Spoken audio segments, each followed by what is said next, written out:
Today on Gardener Tech Stuff we're going to take a look at the Bitfenix Survivor. This is the white edition. Now this received a lot of stick when it was released in 2010, but having looked at it I think it looks like a pretty good case. So this is what I'm going to be using for my next build. So if we just go ahead and take it out of the box. If we just take a look around the box first, so on this side we've got the big Bitfenix logo here. Here we have some specs. We've got a picture of the box, and then we've got the materials, so steel. It says it's black, which I hope it isn't because I ordered the white one. We've got the dimensions, the size, so we can take Mini ITX, MATX and ATX. I don't know why you'd want an MITX in this case though, it'd be a bit stupid. And we've got 3 external 5.25, 1 internal, 7 3.5 inch, 9 2.5 inch, 200mm intake or 2x120 in the front here, no cooling in the side panels because they're solid, a 200 in the top, 7 toolless PCI slots, 4 USB 2 and a standard power supply. Nothing on this side, and then here we have the features. So we've got the handle, which can be hidden. We've got integrated lights, so you can turn the light on and off.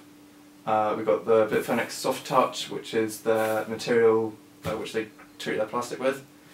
Cool under fire, so it's supposed to have good airflow with 200 in the front and 200 in the top.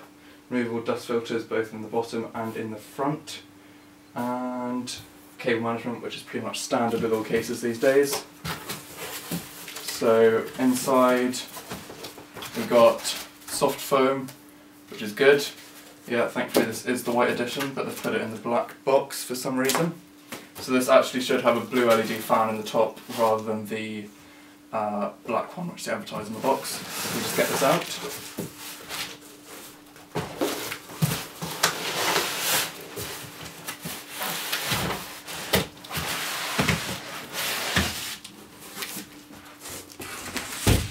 So this soft foam should protect it in transit if you're sending it off to a client or transporting it. This is supposed to be for LAN users, so if you're taking it around to LANs the whole time, then you're going to want something which is robust, which is what this curved bit around the outside is supposed to be for. It's supposed to protect the side panels and the internals of the case when you're transporting it.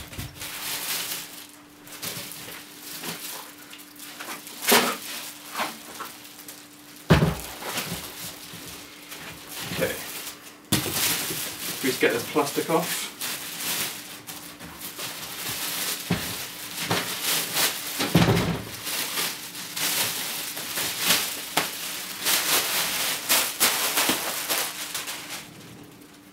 And we can see the case now. So starting at the front we have this slidey cover which covers your front I/Os. We've got power, a reset which is nice and small so you're not going to hit it by accident, although it is rather close to the power. This is the light which allows you to turn on or off your internal fans if you're using the Spectres from Bitfenix. We've got 2 USB 3 and 2 USB 2, which only comes on the white edition, or you can upgrade it.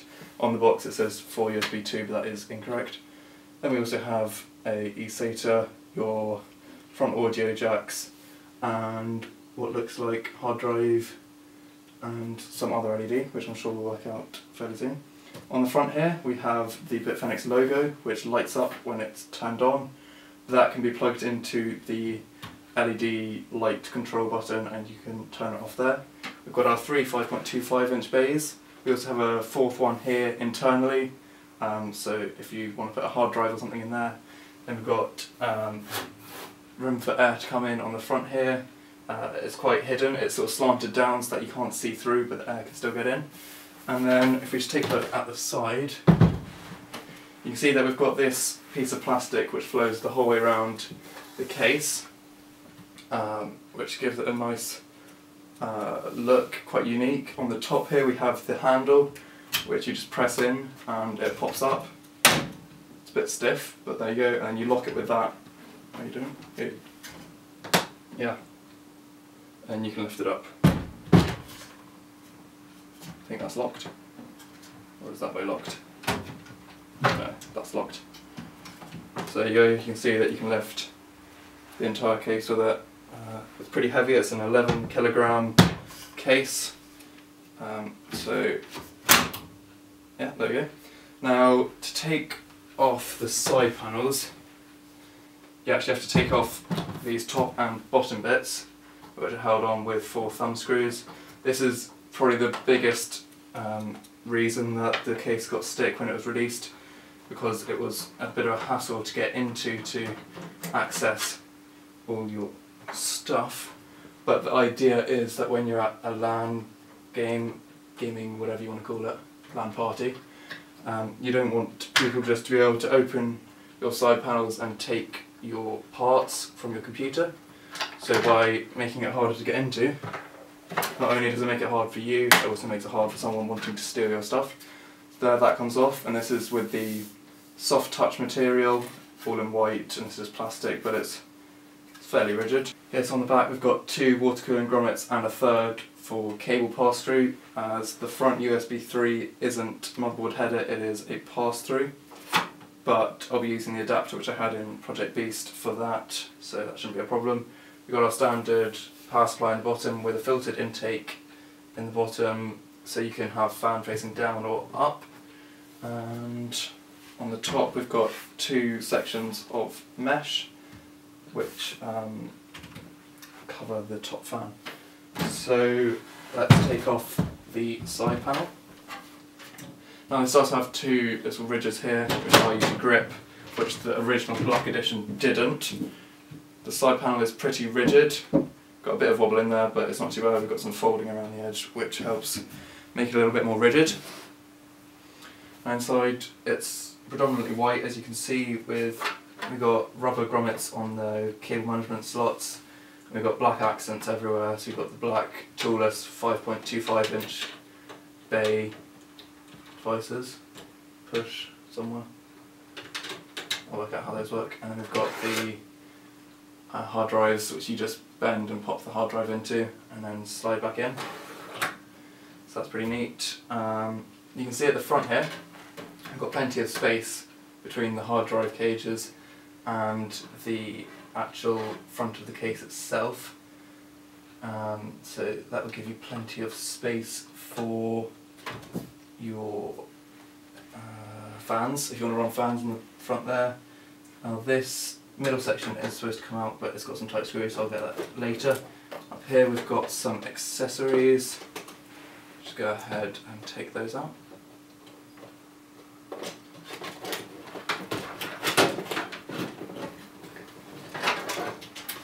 First off we get a 5.25 to 3.5 inch adapter, which is Bitfenix soft touch material, and on the bottom it's got a mount for fans. You can put a 2.5 inch drive on there by the looks of things, and maybe a 120, maybe a 140, I can't quite tell. And it's got a slot on the front, so a 3.5 inch device can go in the front like a card reader. In the cardboard box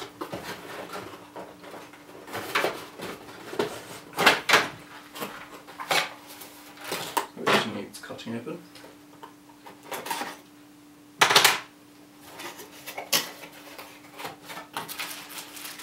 You can see we've got the Bitfenix S2 security lock, which sorry, fixes onto the back.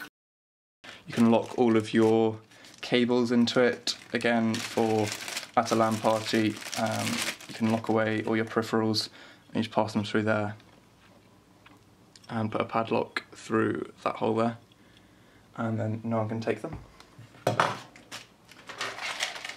What's this?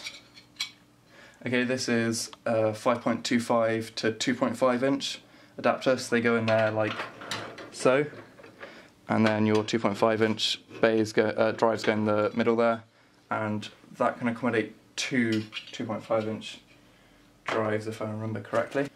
And we get all our screws that we're going to need. We've got quite a few different ones, some sort of thumb screw like ones. Got our standoffs in there which look quite short. We've got only 2 already installed, normally you'd get 4, but okay. Got that. We get a speaker so that you can hear if your system posts, which we don't really need, but that will just plug into your motherboard. And then, okay, this is the screws for holding on the bit for the S2 security lock onto the back, I assume. I can't quite see where exactly oh, I think it goes down here. So down here beside the power supply we've got 2 holes, I think that's where it goes. I'm not quite sure. We've got the screws in there for that. And then also we've got plenty of zip ties for keeping your cables tidy. Okay, so it turns out I was wrong, this does have a motherboard header on here, so you're not going to need your USB 3 adapter.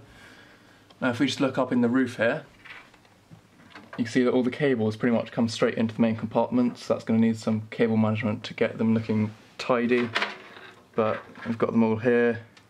Nothing of this is sleeved or in black cables or anything, it's all quite colourful. We have an old AC97 which you're probably not going to need because we also have HD audio, so you can probably just go ahead and cut that off.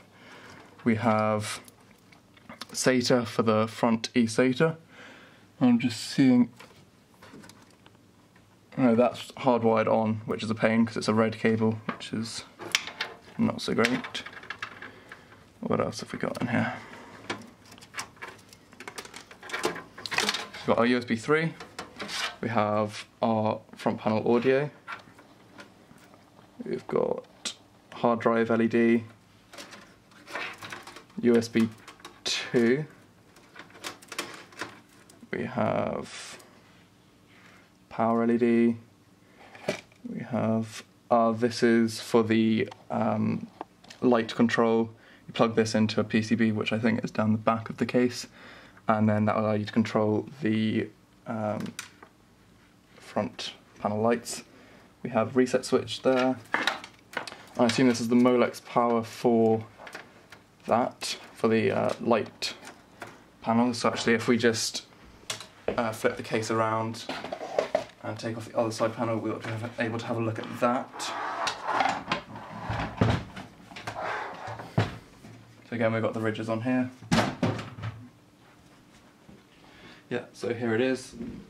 You can see we've got the pins in here, which go to the front, and then in here is where you plug all the lights. So if I just go get a Spectre Pro. Okay, so I've got the cable from the Spectre. These are the LED ones, and you'll see that they've got a connector here and a connector here, and the connector will just go into the panel like so, and that plugs into the fan. I'll cover this in more detail in the actual review itself, but other than that there's not too much else to say. Just take a look at the hard drive cages. So as I mentioned, this middle one can be removed, so if I just grab a screwdriver, because these are factory tightened.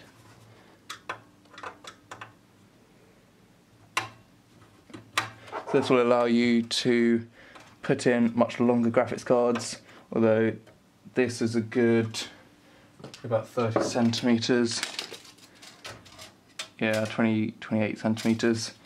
So unless you've got a really big graphics card, there shouldn't be any need to do this, but you can, I'm pretty sure you can put it in so it faces the other way for better airflow, or just take it out altogether for better airflow.